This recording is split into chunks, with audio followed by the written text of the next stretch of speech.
Hi and welcome to Let's Talk About Business. My name is Nelson Peña. I'm the CEO and founder of IMC International with our partners from the Swiss Financial TV Ducascopy here in Geneva. For today we have selected, in my opinion, a very interesting topic. It's about globalization. Everybody's talking about globalization and expansion.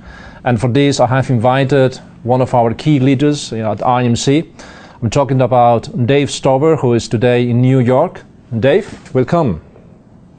Thank you, Nelson. I look forward to the conversation. Welcome. Very pleased to meet you by Skype today. As I have been introducing globalization expansion, I mean, you have been working since the last 25 years for American companies doing business in Europe and Asia, for Asian, European companies doing business in the United States. Do you think that still today expansion is the right strategy to do more business, to get more value? What is your opinion on this? Yes, Nelson, I do. Expansion internationally, either through a joint venture or through an organic growth model, is one of the most important business strategies a company can have today. I see. What are your observations in aspects of strategies, talking about differences, success, all the key topics you see when a business is expanding? Well, what I see is the companies that are successful are expanding based on aspirations, meaning that they've got a value proposition to their domestic customer that they think can be exportable to other countries. When I see businesses expand out of desperation, for example, if the economy is flat, if the customers that they have domestically have slowed or stopped buying their products or services, those are the types of expansion programs which generally fail because the company doesn't recognize what their core competitive advantage is. And taking that core competitive advantage and aspirationally looking for the markets in which you can sell your products or services is the right combination to build your best business strategy. I see. What do you see in aspects of opportunities or final takeaways in expansion strategy? Might be you have something in your mind, a particular case over your past history as a consultant, might be something which has been given a positive trend and something which was negative? Yeah, the successful models I've seen is a lot of European companies have expanded correctly and profitably into Asia. Less so for the American companies. I think part of the reason is the American marketplace is so homogeneous and so large. The DNA of the corporate culture is slightly different from the DNA of a European Union company, which is used to building a book of business across multiple countries inside the EU and EFTA. So the European companies I've seen expand successfully into Asia have one key component to their go-to-market strategy, and that is recognizing talent and understanding the cultural differences.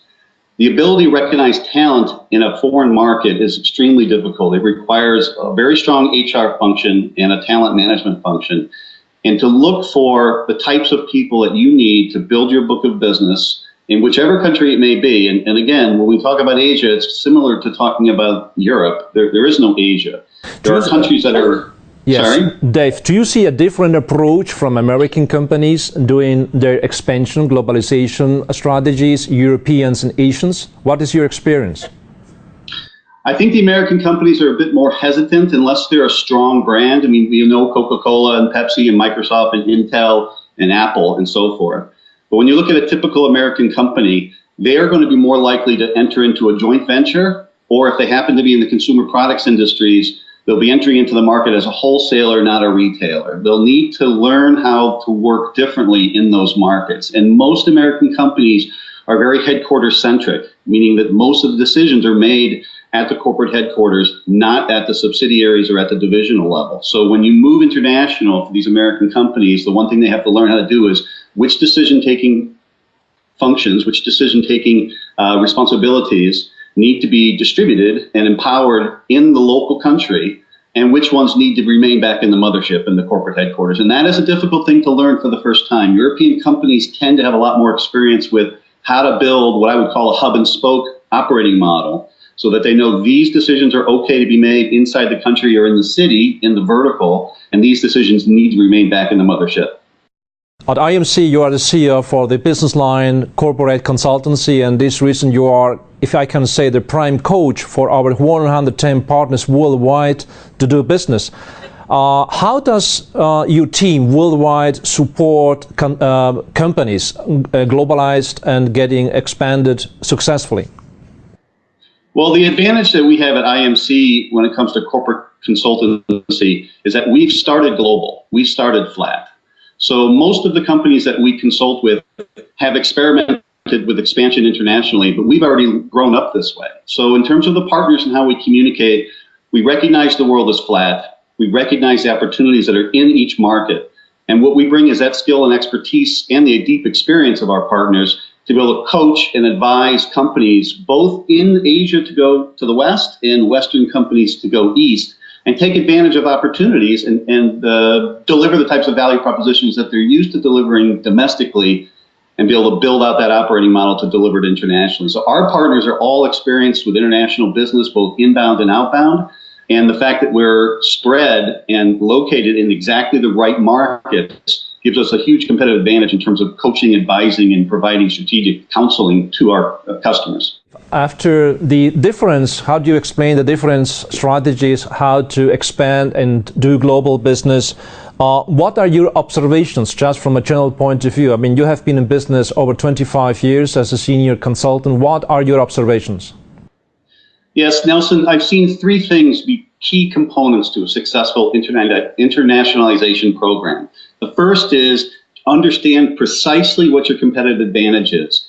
Many companies, when they look to expand internationally, are more worried about the go-to market, understanding where they're going or where they wish to go. What they need to do is do an as-is assessment of what their competitive advantage is domestically. The second thing is they have to anticipate which of those competitive advantages that they have domestically are applicable to their target markets, because many things that companies can do inside their own country because they grew up that way and they've been in business for quite a while don't translate so well culturally or economically to their target markets. And then the third is they need to execute a precise entry strategy, whether it's organic growth, a joint venture, a licensing agreement. They need to decide on exactly how they're going to enter the market, and they need to decide exactly and precisely the time frame for when they need the financial numbers to prove or disprove that their entry strategy has been correct. So those are the three things: understanding, anticipating, and executing, that I've seen the companies be most successful in their internationalization programs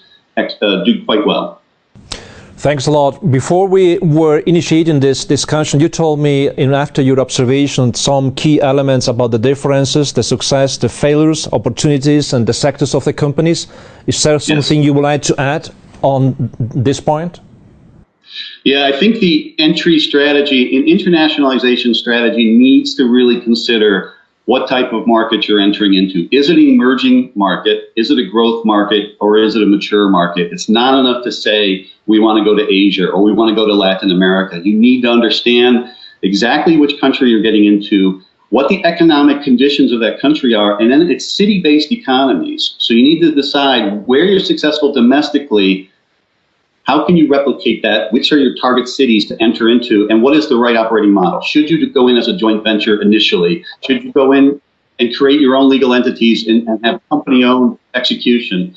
So I think it's very important to be precise. It's not good enough, I think, at the board level, and many boards of directors are talking about this right now. It's not good enough to talk about going into Thailand or Indonesia or into South Korea or into Malaysia or Singapore. You need to know exactly where you're going and exactly how you're going to be successful, and hold people accountable to the financial models that you put in place. And I think if you're as precise in your international expansion program as you are in your domestic execution, I think you can be very successful.